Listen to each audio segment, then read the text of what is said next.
साथियों नमस्कार, स्वागत है आपका फील्ड स्टडी मंत्र यूट्यूब चैनल पे।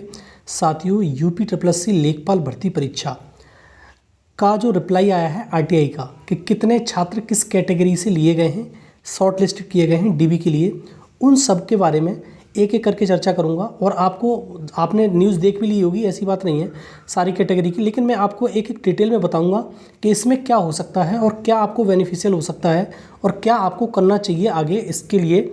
सारी कैटेगरी, चाहे ओबीसी हो, एससी हो, एसटी हो, सारी कैटेगरियों में बताऊंगा और इसकी फाइनल कट ऑफ के बारे में भी बात हम करेंगे। ठीक है साथियों, तो एससी एसटी में थोड़ा सा इसमें बेनिफिट लग रहा है कि इसमें थोड़ा सा कम लोगों को कॉल किया गया है, शॉर्टलिस्ट किया गया है, लेकिन बाकी कैटेगरी में तो बहुत ज़्यादा कॉल किया गया है। ठीक है, तो सबसे पहले आरटीआई के रिप्लाई के कौन कौन सी कैटेगरी में कितने लोग हैं इसके बारे में समझते हैं, फिर बात करेंगे चर्चा कि किस कैटेगरी में कितने मार्क्स तक इंक्रीज हो सकता है फाइनल कट ऑफ में। देखो साथियों, कैटेगरी वाइज बात करेंगे। कैटेगरी नंबर ऑफ पोस्ट कितनी है डीबी में, अब देखो दिख नहीं रहा होगा तो मैं थोड़ा सा उसको हाईलाइट कर दूंगा।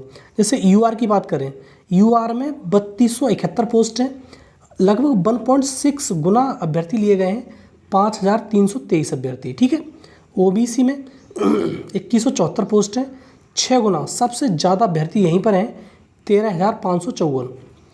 एससी में थोड़ा कम है, 1690 मतलब पोस्ट हैं, 1.65 गुना अभ्यर्थी लिए गए हैं और 2805 अभ्यर्थी लिए गए हैं। एसटी में 152 पोस्ट हैं, 134 1.34 गुना लिए गए हैं, 205, सबसे कम इसी कैटेगरी में है यहाँ पे। और ईडब्ल्यूएस में तो सबसे ज़्यादा है, 798 पोस्ट हैं, 6.9 गुना लिए गए हैं, 5568 लोग लिए गए हैं इसमें। तो पूरा टोटल जो छात्र लिए गए हैं 27,455 छात्र लिए गए हैं। अब देखो साथियों, एक चीज़ मैं आपको बताऊं, इसमें होता क्या है, लोग इसमें ये सोच रहे होंगे कि सारे छात्र इसमें ही आ गए, ओबीसी में आ गए कि इसमें आ गए। तो ये जो छात्र हैं, जैसे ओबीसी के छात्र अभी इसमें जाएंगे, ठीक है, एससी के छात्र इसमें जाएंगे जनरल में, ओबीसी एसटी के छात्र भी जनरल में जाएंगे और ईडब्ल्यूएस के छात्र भी जनरल में जाएंगे। तो इस प्रकार से तो साथियों सारे के सारे छात्र जितने भी हैं अदर कैटेगरी के छात्र, वो कहाँ चले जाएंगे, जनरल में। बहुत सारे छात्र जनरल में फाइट करेंगे। तो मैं दिख रहा होगा बहुत बड़ा आंकड़ा ओबीसी का 13,554, लेकिन इसमें से भी छात्र कहाँ जाएंगे, जनरल में जाएंगे। एससी में से भी जनरल में जाएंगे, एसटी में से भी जनरल में जाएंगे, जबकि एसटी में छात्र ही नहीं है। तो इसका सीधा सीधा मतलब है कि जो पहले बोला गया था कि हमने 1.25 गुना लिया है, वो एकदम करेक्ट बात है। बाकी छात्र क्या होता है, जनरल में क्वालिफाई करते हैं, तो जनरल की कट ऑफ जो होती है वो ज़्यादा चली जाती है। अब ये आंकड़ा तुम्हें जो हमें दिख रहा है, जो ओबीसी का आंकड़ा 13,554, ये बहुत ज़्यादा दिख रहा है, 6 गुना दिख रहा है, और ये वो तुम्हारा ईडब्ल्यूएस के तो ज़्यादा दिख रहा है। लेकिन ये छात्र कहाँ जाएंगे, सारे के सारे जनरल में चले जाएंगे छात्र। ये बाकी कैटेगरी है उनमें थोड़ा सा बेनिफिट हो जाता है इस चीज़ से। जनरल में क्या छात्र ज़्यादा क्वालिफाई हो जाते हैं। तो ये जो दिख रहे हैं ना, अब देखो इसमें से पीएच के भी छात्र होंगे जो क्वालिफाई, जैसे ओबीसी में पीएच के छात्र होंगे, जनरल में पीएच के छात्र होंगे, एससी में पीएच के छात्र होंगे। तो इस प्रकार से जो छात्र होते हैं वो कॉमन होते हैं। तो ये सबका डाटा दिया गया है 27,455 का। तो सब में हर कैटेगरी में कॉमन छात्र होंगे, पीएच वाले भी। तो मान लो जैसे कैटेगरी में 1680 पोस्ट, जैसे मान लो 3,271 पोस्ट हैं, इसमें से जस्ट आधे छात्र तो पीएच के ही हैं। इसमें जैसे 1690 हैं, इसमें जस्ट आधे छात्र तो पीएच के ही हैं। तो पीएच छात्र भी बहुत ज़्यादा हैं, लगभग 4647 छात्र पीएच के हैं। तो पीएच के छात्र निकालने के बाद भी इसमें कैटेगरी में बहुत ज़्यादा तब्दीली आएगी। ठीक है, और जैसे ओबीसी के छात्र हैं, ओबीसी के छात्र बहुत सारे क्वालिफाई कहाँ होंगे, जनरल में क्वालिफाई हुए होंगे। अब देखो इसमें होगा क्या, सबसे ज़्यादा जो बेनिफिट मिल रहा है वो मिल रहा है एससी और एसटी छात्रों के लिए।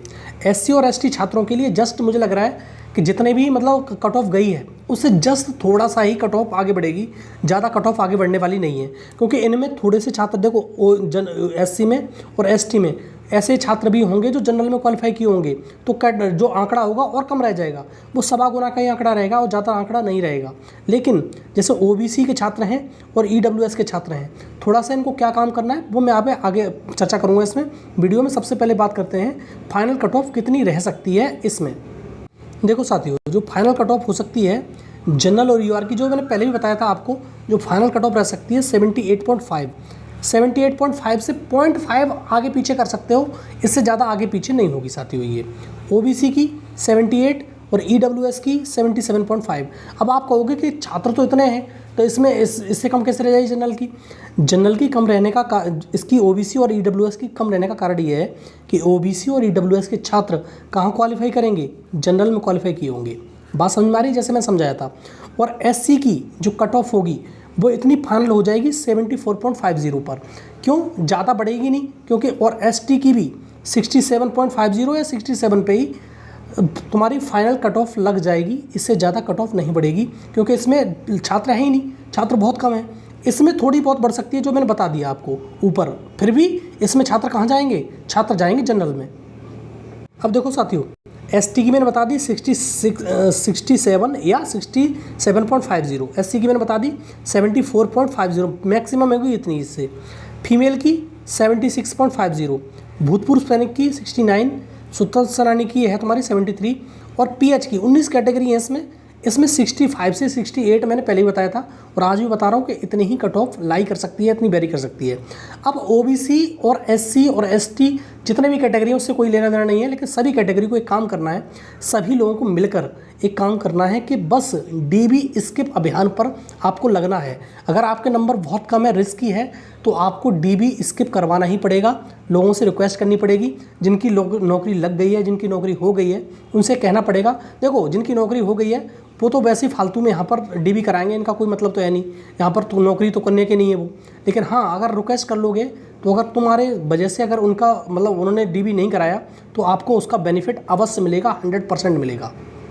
तो जितने भी साथी एक दूसरे को जानते हो, या पर्सनली या किसी टेलीग्राम चैनल में या कहीं भी, तो उनसे रिक्वेस्ट करो, भाई आपकी नौकरी लग गई है, आप इसमें डीबी ना कराएं, जिससे हमारा भी भला हो सके और किसी के परिवार में एक चिराग जल सके और उसके घर में उजाला हो सके, ठीक है, और उसका आर्थिक स्थिति सुधर सके, ठीक है। तो सभी लोगों को एक बार प्रयास करना है, और इसमें देखो डीबी जब होगा तब होगा, लेकिन आपको प्रयास अभी से जारी करना है। अब तो आपको आपके पास आंकड़ा भी है, आपके पास सब कुछ है, तो आप अब इस आंकड़े को प्रस्तुत कर सकते हैं और आप अपनी एक जॉब सिक्योर कर सकते हैं, ठीक है साथियों।